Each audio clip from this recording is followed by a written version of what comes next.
Hi, I'm Jim McCann, founder of 1-800-Flowers. We created this podcast to share the wonderful people we get to interact with, we get to meet, we get to know, and most importantly, get to learn from. So I invite you to join us on this journey here on the Celebrations Chatter podcast. Here today with a friend that's of new making. Frank Morano is a media personality, radio and podcast host, a man about town in the New York area, the favorite son, we're told, of Staten Island, and someone I've gotten to know in the last several months. And I've known of him, and I'm a listener of his. But having to get to know you, Frank, in the last few months has been really a treat. How are you today?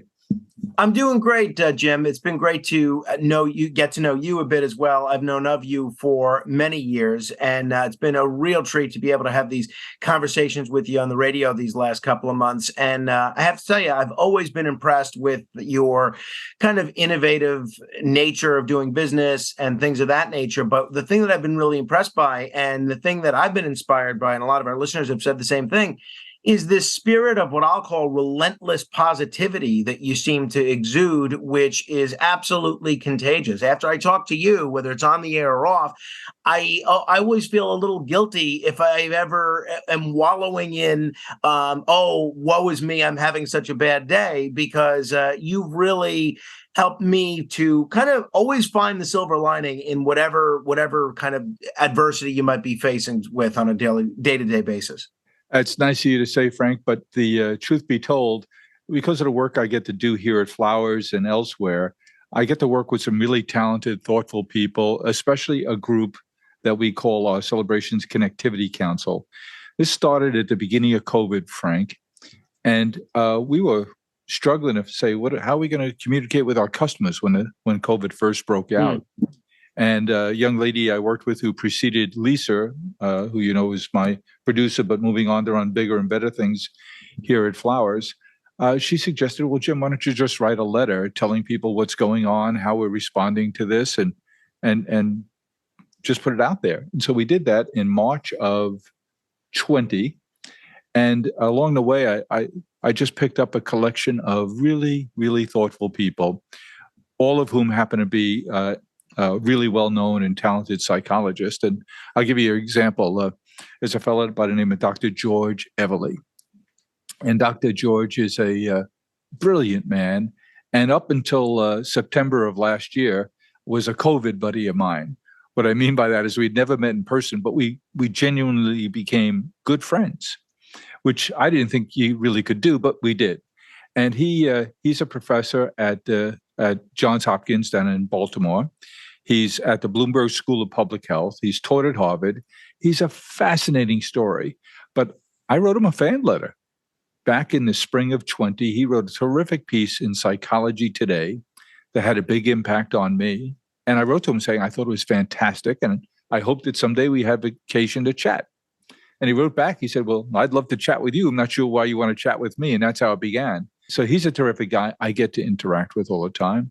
Dan Willingham, who we just had on the podcast this past weekend, another terrific guy. Chloe Carmichael, Joel Weinberger. I mean, these are fabulous, thoughtful people. And I get to interact with them all the time. So they keep me on the straight and narrow. When I find myself drifting off, I have a dozen professionals who will whack me into line.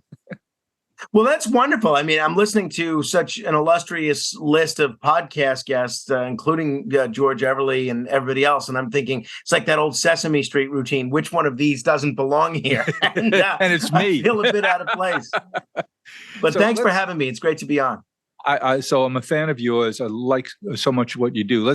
I'd like to introduce you to our community, which is quite a community now. And I get so much joy out of hearing from people about the impact we have on their life. And you've had that impact on me and my life with the guests that you have, with the subjects you carry. I mentioned that you're a radio and podcast host. You have a show called The Other Side of Midnight, which is syndicated now, but started on WABC 77 in New York City. Frank, when did you start that show? So I have been doing radio for a while now, and I had been doing my own program on another station on a weekly basis while I was producing another show. But I started The Other Side of Midnight in a daily overnight format in September of 2020. And we've been going strong ever since. And then in early 2022, that's when we first began to be syndicated. And, we've been adding a bunch of stations here and there. And so far, the response seems to have been great. And I'm thrilled to hear it because, honestly, it's the most fun I've ever had. Not just the most fun I've ever had working, just the most fun I've ever had doing anything, period. It's a real hoot to be able to do this show. And honestly, Frank, when you say ever, that's a short time. You're a youngster. I've got more gray hairs, I think, than you do. Jim. You got more hair for sure. No, I can tell you this. It's like it doesn't even feel like work. Each and every day is a real joy, and I really consider myself blessed to be able to do this show. And I'm real grateful to the owner of the station, John Katzimatidis, for giving me this opportunity. It's honestly what I've always dreamed of doing. And indeed, I can tell from your career, I've come across you before when you were producing other shows for people I like a whole lot too. But born in Staten Island, almost 40 years ago. The thing with Staten Island is most people that live out here moved here from somewhere else, right? Brooklyn. Then you have people that were born here like I was, and then as soon as they were old enough to move elsewhere, they moved elsewhere, sometimes to Brooklyn, sometimes to New Jersey, sometimes Pennsylvania, sometimes to Manhattan, wherever. And then you have folks that were born here, whose parents were born here and grandparents were born here. And then there's me, the only, or if not literally the only, statistically close to the only, first generation native Staten Islander who has chosen to remain on Staten Island. But I love Staten Island. I think it's a great community. And I think, it gets a little bit of a bad rap in terms of reputation, in terms of the media, even in terms of how it's spoken about by folks that live here and grew up here. I love it. I think it's one of the greatest communities in America. I opened my first flower shop in 1976 in Manhattan. Second one I opened was in Staten Island. Oh, you're kidding. I had no idea. Where on Staten Island was it? Richmond Avenue, New Springville. Ah, okay. That's right by the mall. It's right near where we used to live, our old apartment. So it's a great neighborhood and some of the best bagels in New York City. That's for sure. And the locals, especially the multi-generational locals, are still cursing that darn bridge. That's for sure. That's for sure. For those not from the area, in 1964, I think it was, they built the Verrazano Bridge, which connected Staten Island to the mainland of Long Island to Brooklyn, and Staten Island's never been the same. That's for sure. But it's interesting. In a lot of ways, not to make this too much of a Staten Island discussion, it's sort of like the whole immigrant discussion in America, right? I mean, everybody came to America from somewhere else, wherever that somewhere else is, in the hopes of a better life for themselves and for their children. And then kind of the next generation, the generation after that, you kind of get this a little bit of an ingrained, oh, we're here, why should anybody else come here kind of a thing. It's a little bit that way with the bridge. My parents both came here from Brooklyn, and then everybody of my generation, we all kind of take the attitude, those people from Brooklyn, who needs them coming with their traffic and their craziness. So, but yeah, I like the bridge. It's one of the largest suspension bridges in America, and it's certainly quite beautiful. What's the toll now? So now they mask it because there's cashless tolling and you can only pay with Easy one way. Pass. But I think the Easy Pass, Staten Islanders get a discount, which if you take the bridge and you're a Brooklynite, it's not so great. But a Staten Island, the toll, the Easy Pass and Staten Island discount, I believe it's on order of $10, and it's a bit more if you don't have $18 if you don't have any. If you're and not going a local. up and going up. They just raised it. Amazing. I a few weeks ago had a chance to have a conversation with three guys who appeared on the show The Sopranos, and they were three characters, and they formed a coffee company called Omerta, and one of them, Dan Grimaldi. Grimaldi. Was talking about he lived in Dyker Heights when the bridge opened up. And he said the bridge toll then was 25 cents, and they swore they'd take the toll booths down when the bridge was paid for. And I love those three guys. I was fortunate enough to interview the three of them as well. And what great storytellers and what they great were characters. Terrific. They were fun guys. And Dan Grimaldi, especially a professor at Kingsborough Community College, a real intellect as well. But all three of those guys, great guys, including especially Robert Finero, the only Staten Islander in the bunch. But that's one of those things where there's nothing in writing that says that once the bridge went up, that they were going to take it down once it was paid off. But it's one of those things that everybody that was alive on both sides of the bridge believes happened. So whether it's something that's sort of an urban myth that's become reality, or whether there was a whispering campaign, the MTA or whomever put the bridge up at the time was smart enough not to put anything in writing about it being taken, about the toll being taken down after it happened. Dan Grimaldi, a good Dyke Heights boy who since moved back to Dyke Heights, as I'm sure he told you, having moved away for 30 years, and now he's back living in Dyke Heights. And yes, indeed, he's a professor and has been for over 40 years at Kingsborough Community College in mathematics, and got his PhD at a little place down in New Jersey called Princeton. A terrific actor. I mean, I'm a fan of that show, The Sopranos, and I really hadn't watched it since it was on, but my wife had never seen it. So about a year or two ago, I went back and watched the series for the first time. And unlike a lot of other shows that are great in their time, but that don't necessarily hold up years later, yeah. That's a show that I really do think holds up. And Dan Grimaldi, I think, is one of only 3 actors on the show to play 2 separate characters on that show. So all great actors. And he tells the story, of course, that it wasn't scripted, that David Chase liked him so much after he had him whacked that he said, you can only play the twin card once. You're back next year, kid. Yeah, whacker's remorse, I suppose. So went to school local, too, NYU? Yeah, I'm a New Yorker through and through. And, unless I'm publicly disgraced and exiled from here and can't live anywhere else, this is the only place. Which could happen. Exactly. And this is the only place that I would have ever hoped to live and would ever want to live and work. So yeah, NYU was the only school that I ever wanted to go to. And again, I've been very lucky in all my endeavors to have the only job that I ever wanted, which is doing overnights at WABC, and to go to the school that I had hoped to, NYU. Yes. So before you got this terrific opportunity in 2020 to do the overnight show there at WABC, a station that's over 100 years old, and I think it has the best and biggest broadcast signal in the country. Yeah, at night, when I'm fortunate enough to be on, you can hear 770 on the radio in, depending on the night, probably about 38 states. And I've gotten calls, not people listening online, but people listening over the air on the radio in Canada and Virginia and West Virginia and Massachusetts and Pennsylvania, in North Carolina. It's really staggering the breadth of the signal of WABC. I don't know if you saw the film The Holdovers. Did you see it, Jim? I don't know. With Paul Giamatti. It's nominated for an Oscar. It's yes. Oh, so there's this one scene, and you might have picked up on it because, you have a finely tuned ear to radio, but there's this one scene where the characters are listening to 770 in around Christmas 1970. And folks, the school that they're listening at is in New England. And some folks were saying, oh, that's not realistic. They wouldn't be listening to a New York radio station up in New England. When the truth is they would be, because the signal of 770 did reach and does reach New England, especially on the overnight. Yes, exactly. Because they turned up the power.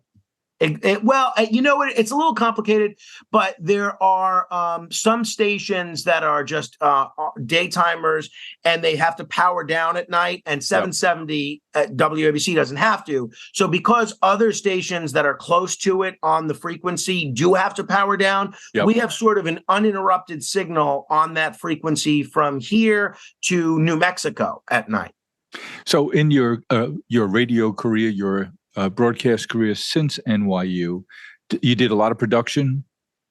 Yeah, I produced. So I was an intern at WABC while I was at NYU, and then worked there part time as a producer and doing some other things. And I would always kind of find a way to weasel my way onto the airwaves. And then I was producing the Curtis and Kubi show, and then Curtis Lewa's solo show.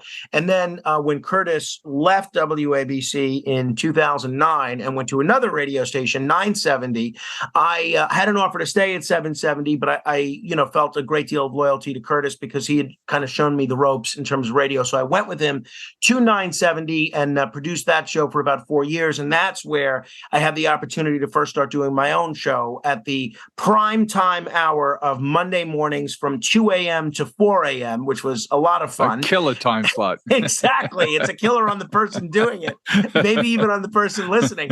And so I did that for about a year. And then I did Friday night into Saturday morning from 1 a.m. to 4 a.m.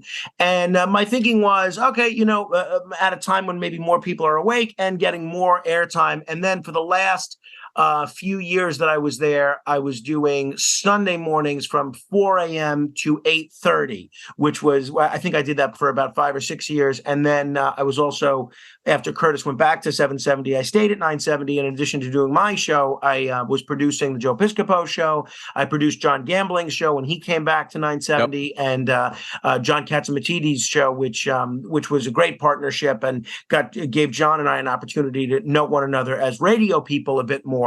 And I think played a role in John's decision to bring me over to 770. Well, a smart move on his part and a good move for all of us who are listeners. Well, tell me about the uniqueness of doing an overnight show. I'm thinking about, Frank, what kind of relationship do you develop with your audience? It seems to me you really do develop a relationship, that these people get to know you. A friend of mine, a guy I admire a great deal, is Bob Pittman. And Bob is the CEO of iHeartMedia. And he and I were together last month in Florida. We were chatting about a few things, talking a lot about radio and his company. And he talked about how it really is intimate, that people really do have a relationship with the host.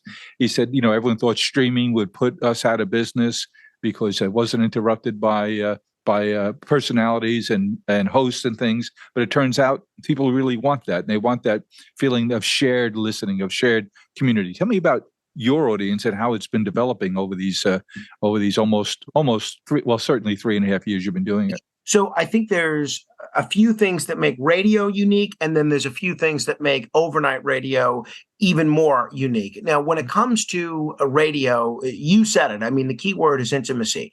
They have you, meaning the person on the radio, with them. The person listening has you with them at a time when they'd never, ever have another person. They have you with them while they're, on the going to the bathroom in the middle of the night, while they're under the covers, struggling to try to sleep, while they're alone in their car, when they're working out, at these moments that never, ever think of sharing with another human being, even a family member or a spouse, you're with them.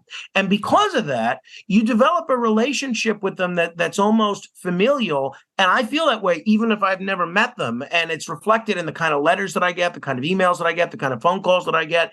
And I was walking on the street a few months ago, and someone stopped me. I was talking to my sister. I was walking with her, and someone stopped me. And the person asked, "Are you on the radio?" I said, "Yes, hi." And she said, "Oh, are you Frank Morano?" I said, "Yeah." And she said, "You don't know me. We've never spoken, but I really want to thank you. You've helped get me through so many difficult times. I've had a really tough year or two." And she cited a couple of the reasons she's had a tough time. And she said, "Without you, I'm not sure what I do." And it really meant so much to me that me just largely having fun and trying to do the best that I can on the radio helped make someone's life a little bit easier. And it really was so nice to hear that. And I tried to give her a hug, but she was, an Orthodox Jewish woman. And I forgot that, they don't necessarily do the hugging. They're not big on hugger. Exactly. So I was a little embarrassed. But when it comes to overnight in general, one of the things I love about it is, and I've worked in a lot of other day parts as a producer and filling in on for other hosts, is It really gives you an opportunity to have the time necessary to tell a story that can go on for a bit, to do an interview that can go on for a bit. If someone's listening to you in morning drive, they have maybe 12 minutes to listen to you in between dropping off the kids and 9 other things going on. Exactly. Right. So you can't really do a 45-minute interview with someone who's really interesting in morning drive because folks don't have the time to listen for 45 uninterrupted minutes. Sure. So for me, overnight radio is sort of the best of podcasting, the best of radio listening, and, not having 50 or 60 other people in the office at that time, it actually gives you an opportunity to get stuff done and not walk down the hallway and be distracted by someone who grabs you. Hey, Frank, can I talk to you about this? Hey, Frank, can I talk to you about that? So I love it. A lot of people view overnight radio, including colleagues of mine, friends of mine, as a burden, as something that's kind of a bottom rung on a ladder that they want to climb in the radio business. I don't view that that way at all. Honestly, this is the job that I'd love to have forever.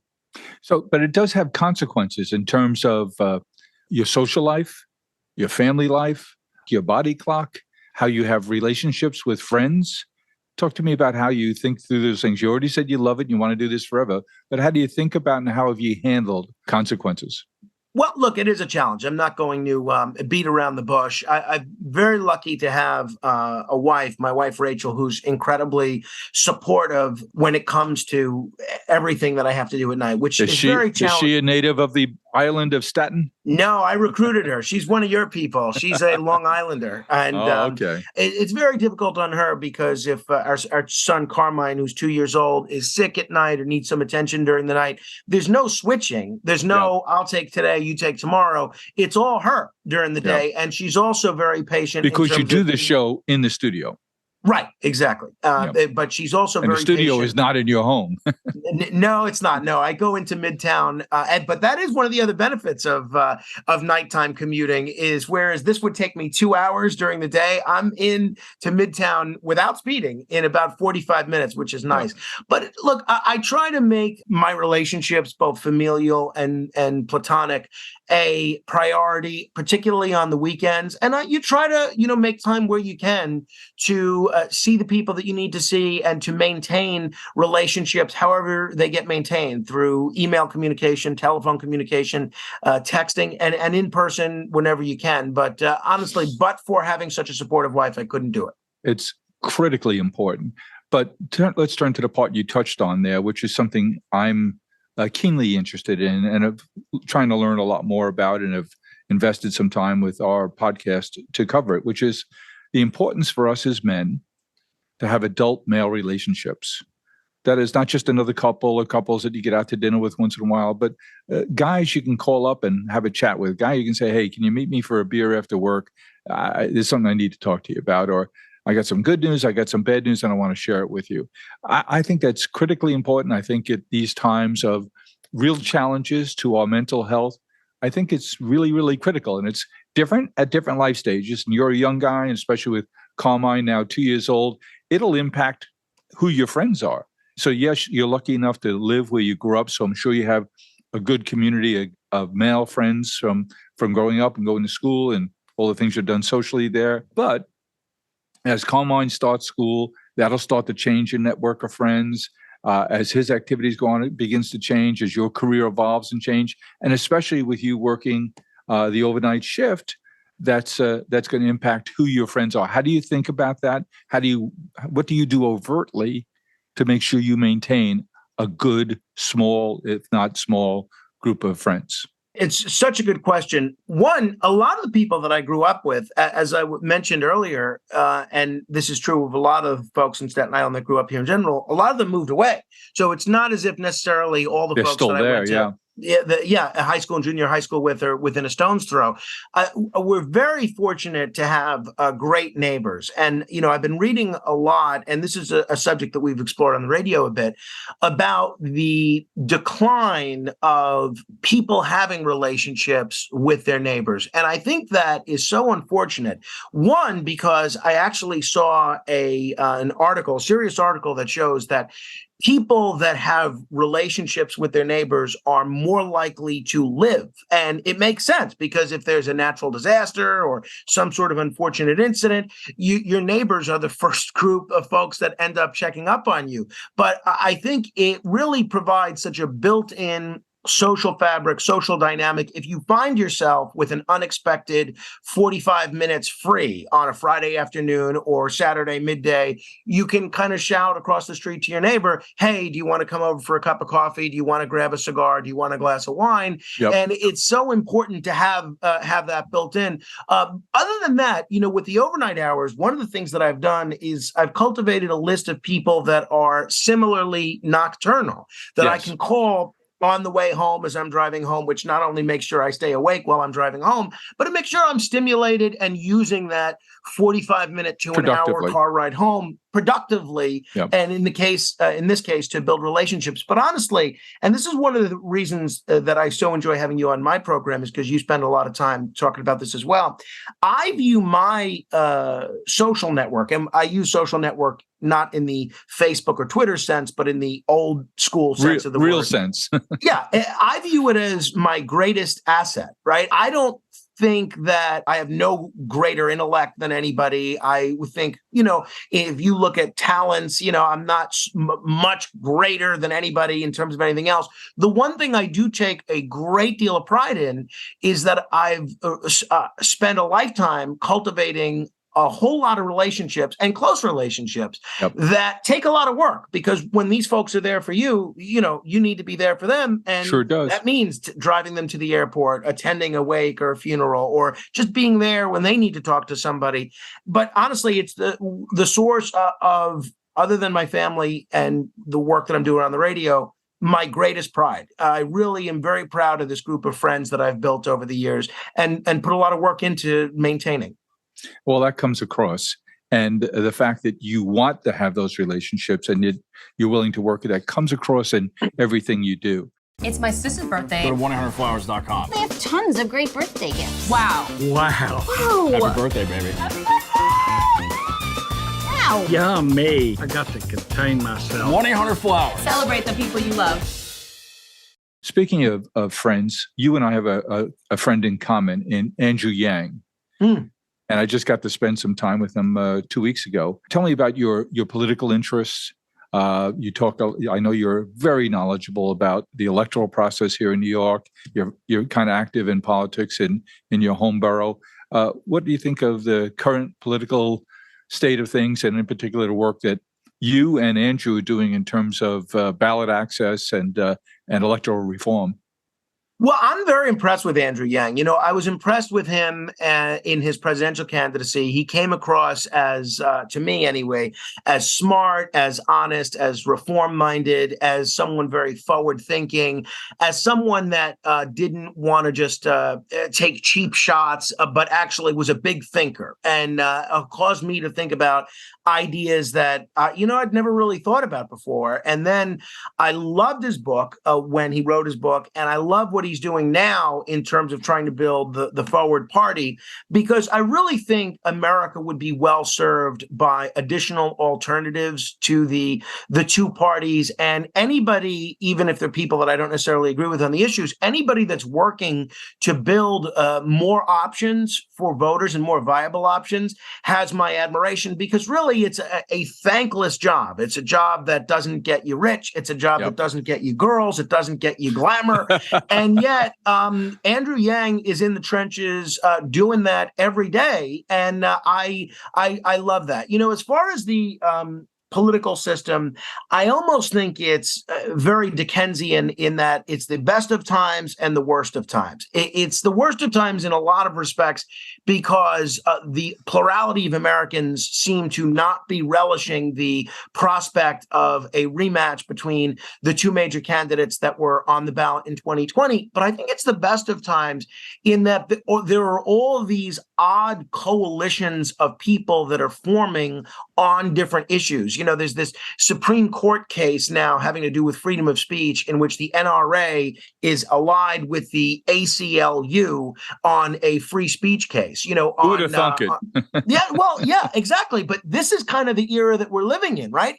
When it comes to some of the things that we're seeing in terms of foreign policy, you have folks, on the far left, like Elizabeth Warren and Ro Khanna, allied with folks on the super far right, like Matt Gaetz and Marjorie Taylor Greene. And one of the reasons I love to see that, regardless of the merits of the individual issue, is because in my experience, and I'm sure it's similar with you, Jim, when you get people together, even if one has Democrat shirts and one has Republican shirts, and they're predisposed to disliking the other club, when you get people together and you strip away those labels and you just start talking about issues, it's shocking how much regular people have to agree on regular bread and butter issues and all sorts of even political issues when you take away the kind of pro wrestling style political labels that they deal with. So one of the things that I'm pretty optimistic about and excited about is these unusual political partnerships that we're seeing take place on the national stage. And I hope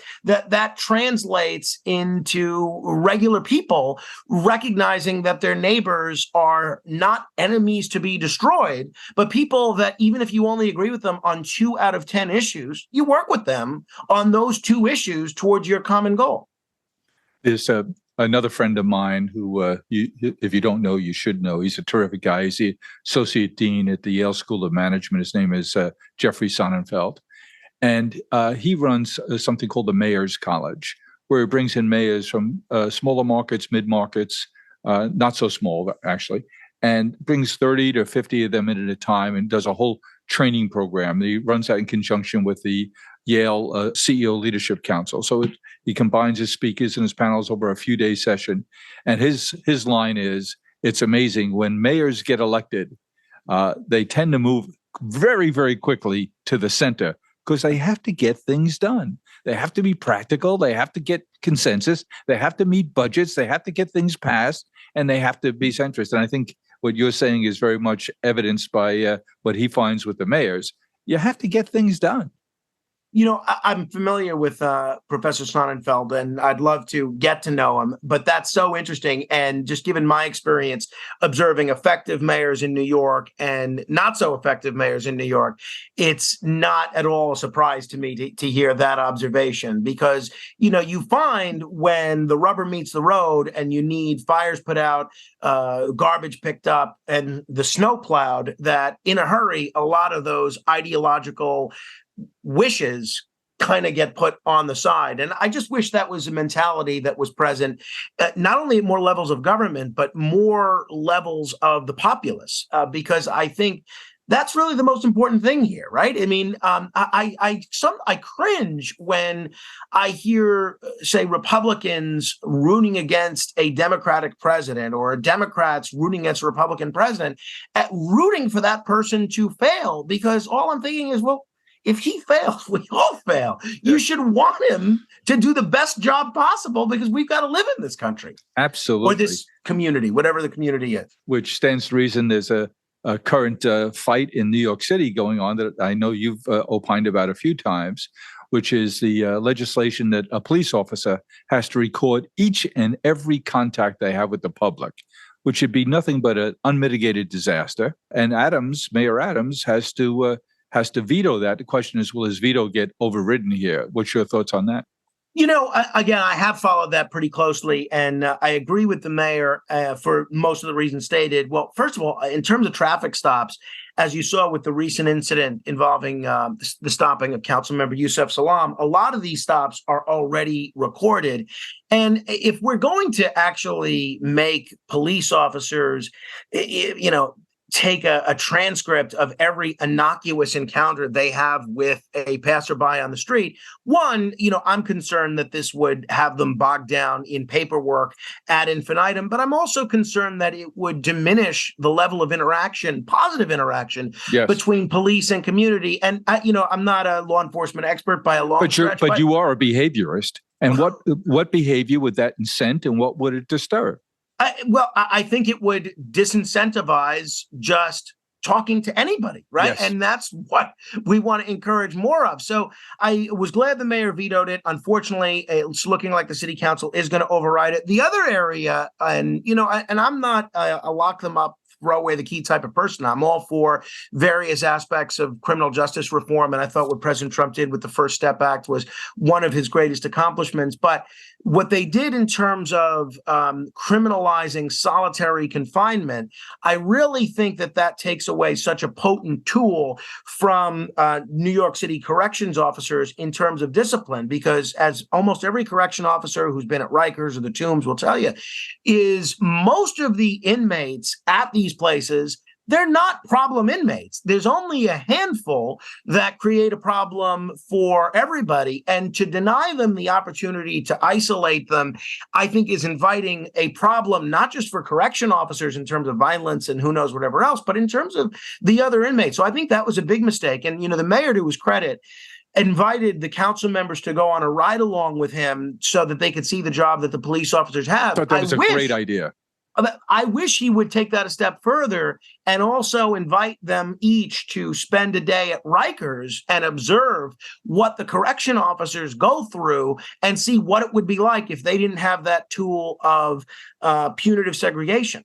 I wonder how many would take him up on that, seeing as only 6 have done the ride along. Right. Exactly. Yeah. You scratch your head and you shake your head and laugh to keep from crying. It's one of those things that I don't think where you stand on everything obviously depends on where you sit.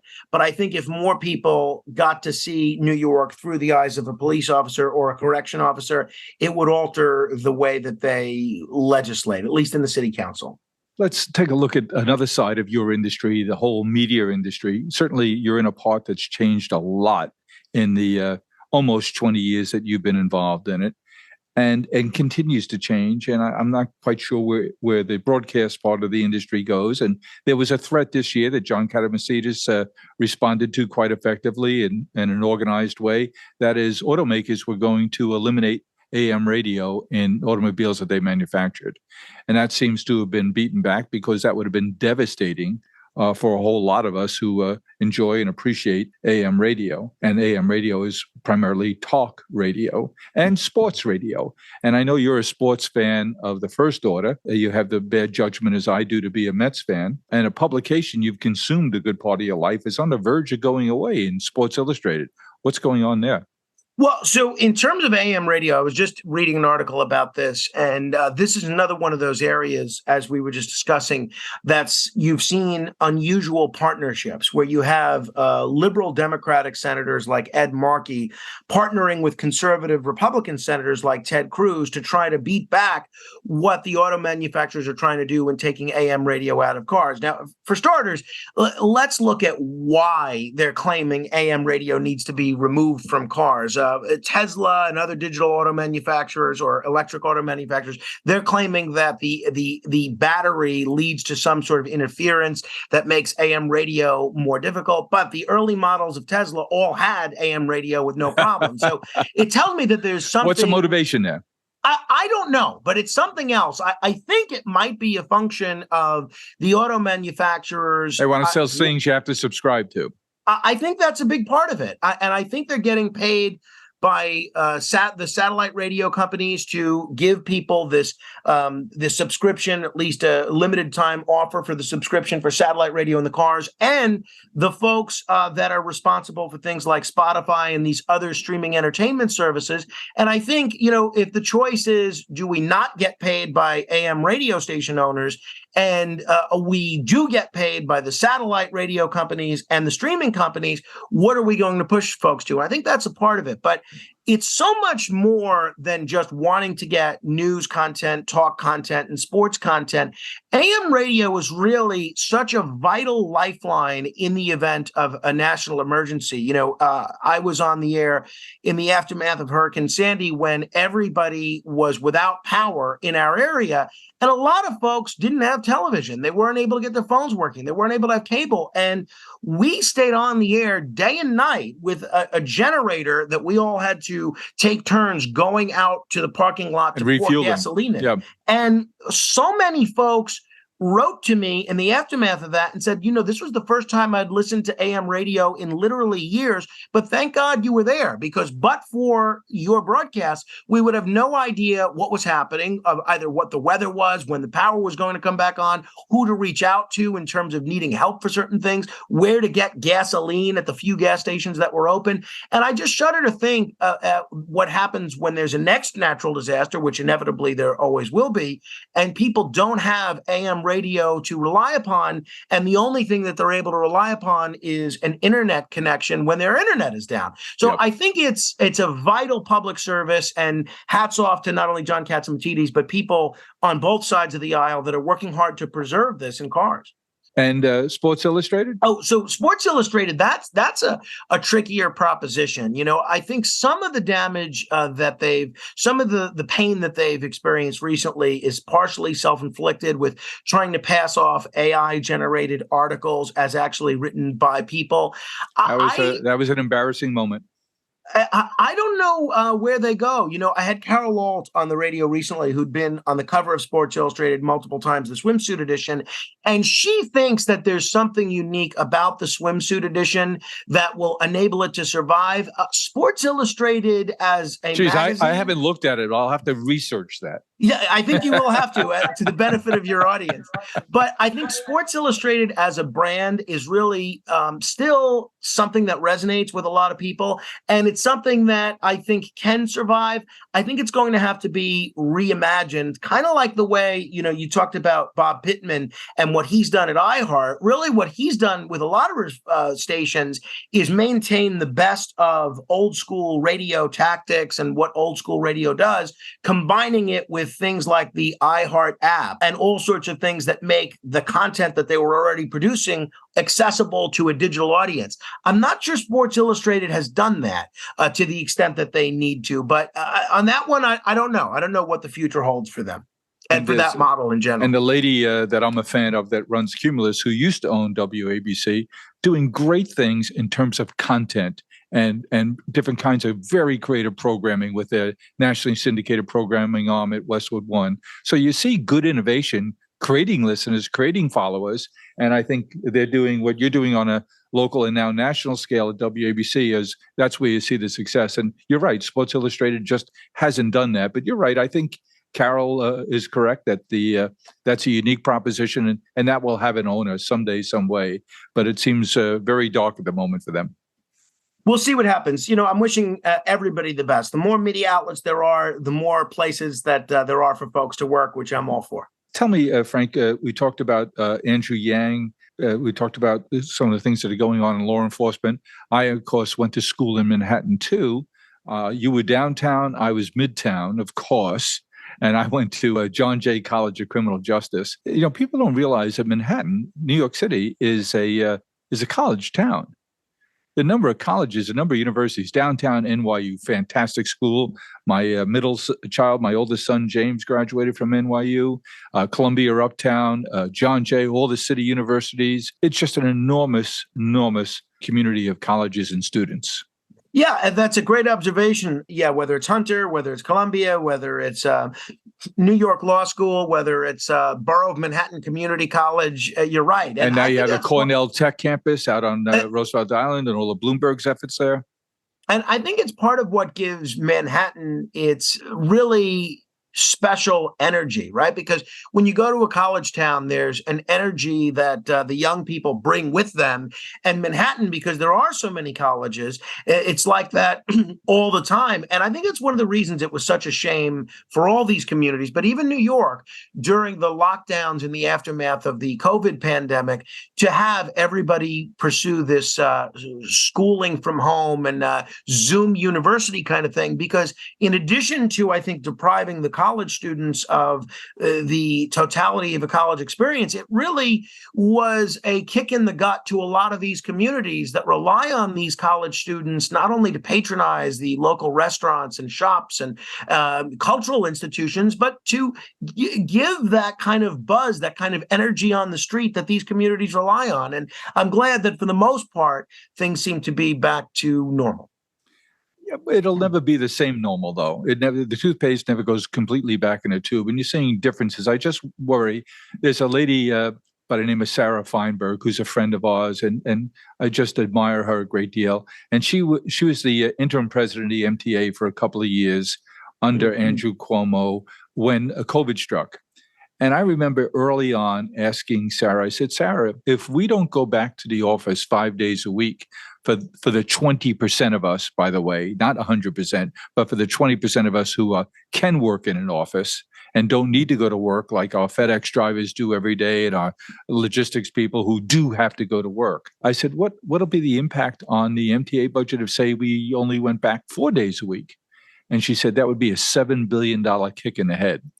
Obviously, I don't think we're back 4 days, those office workers, and it's something less than that. And yeah, I think it's returning. I think we're creeping back, but it's taking a long time.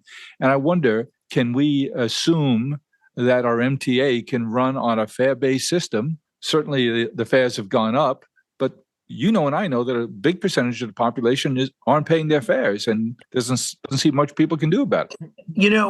It's such a good point. And there has been an increased police presence on subways over the last year or so. And it has led to not only more arrests for things like fare evasion, but greater gun confiscations and other crimes that could potentially have been prevented and have been prevented just because of the presence of police on the subways.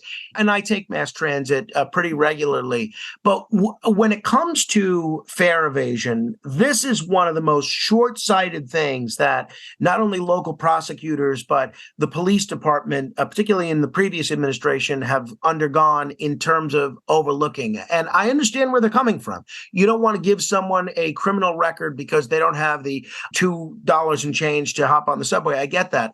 But it really is so short-sighted because there's $1 billion shortfall in terms of people not being able to, in the MTA not being able to pay its bills. And that's a shortfall that's made up elsewhere, either through direct subsidies from the taxpayers or now what they're trying to do in terms of implementing congestion pricing. So to me, it's such a bad look for the MTA to cry poverty on the one hand and say, we need to charge people for the privilege of driving within their own city to get to work. But on the other hand, saying, well, 60% of people that take the bus, we're not even going to attempt to get the fare from them. It's just. But more than that, Frank, I realize more than that, Frank, it creates a cancerous division in our culture. You're exactly right. And it exaggerates the worst of us.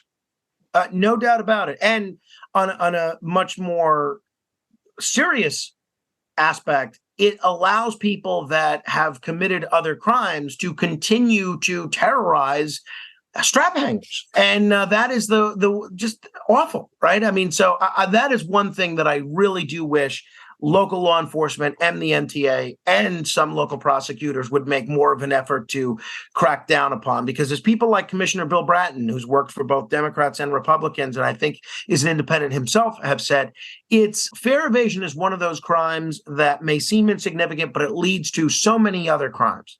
Was he the originator of the broken windows concept? He credits Jackie Maple. Jack Maples, right, with a lot of the ingenuity for that, and George Failing from the Manhattan Institute. But I think in terms of implementation, when he was the head of the transit police, and even with some of the work that he'd done in Boston, he was certainly an innovator in using broken windows when it came to law enforcement. And I think the results speak for themselves. I mean, what a remarkable career, Bratton. He's a terrific guy, and he ran the police departments in Boston, New York City, and Los Angeles. It's just amazing. Absolutely amazing. And he's someone that I have a great deal of admiration for. And I think that, he's my kind of policeman. And I can't say enough good things about him. We've been lucky to have a few good ones here in New York, and none more than the original great police commissioner. There's a young man I wrote a note here to introduce you to. His name is Brendan McGuire. Brendan's a couple of years older than you, terrific, accomplished prosecutor. He worked in the U.S. Attorney's Office for 10 years, where he ran the biggest bureaus and had the biggest high-profile cases. Went into private practice at a firm called WilmerHale, where he did terrific for 5 or 6 years. I was lucky enough to introduce him to John Jay College, where he joined our board. And back in November of 20, when Mayor Adams was elected, but not yet inaugurated, Brendan wrote an op-ed piece in I think it was in the Daily News, where he encouraged Mayor Adams to take public service and integrity of public servants seriously in this op-ed piece. To his credit, Mayor Adams gave him a call and said, let's have breakfast. And they did.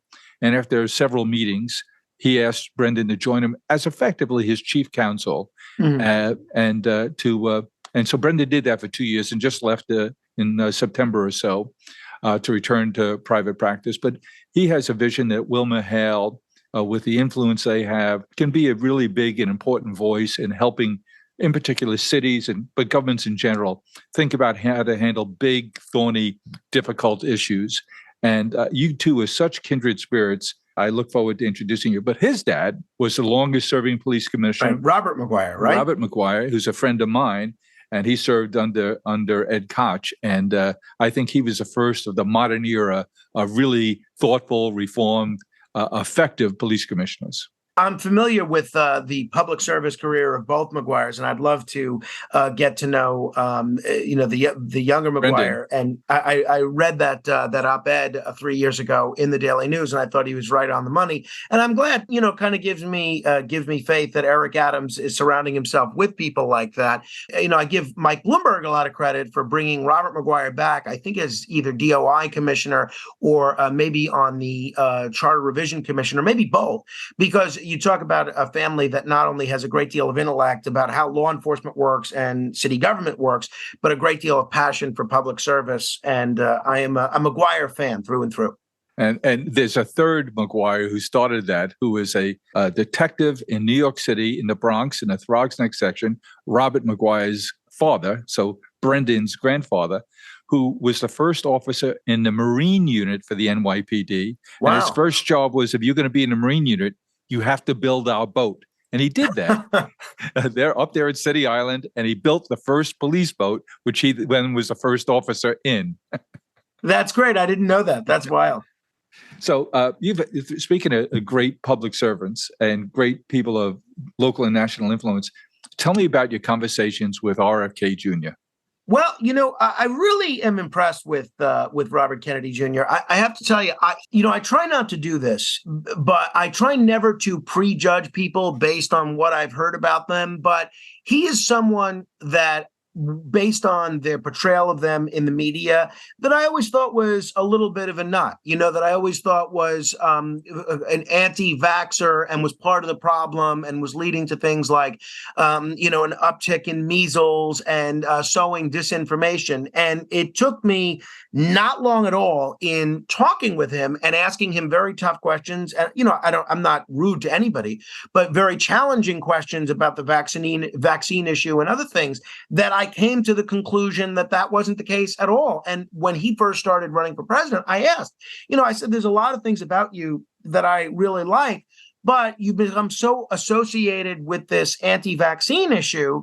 Can people, and I was vaccinated for COVID, can people like me who are vaccinated vote for you? Is there enough to like about you for folks to overlook that? And basically what he said was, he said, absolutely. He said, look, my wife is vaccinated. Half my children are vaccinated. I'm not telling anybody to get vaccinated. Basically, I'm just saying two things. One, people should have a choice and not be prohibited from going into a restaurant or a public space if they don't.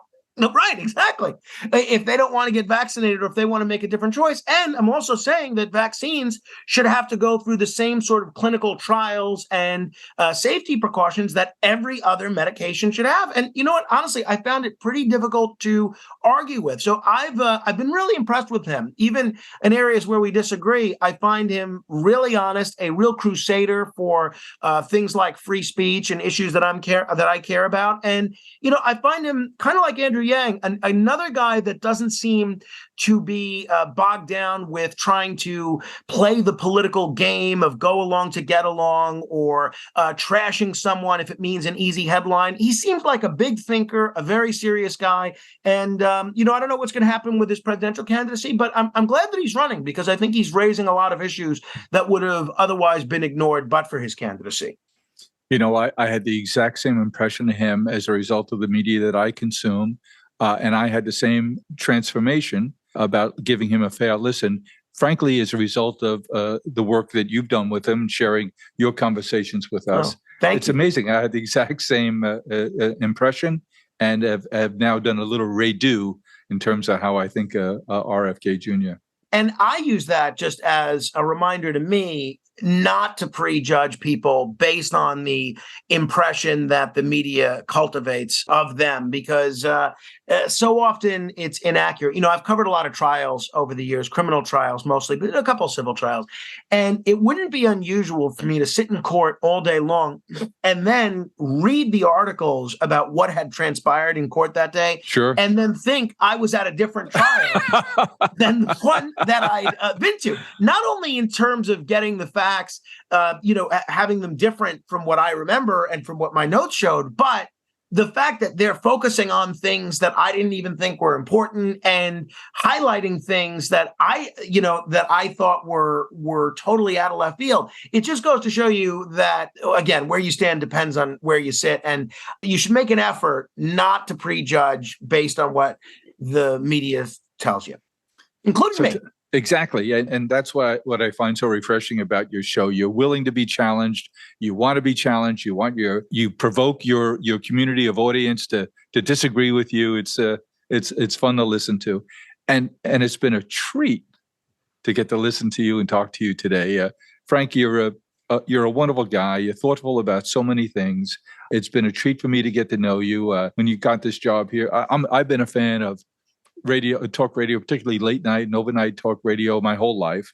And being a New Yorker, I've heard some of the greats of all times.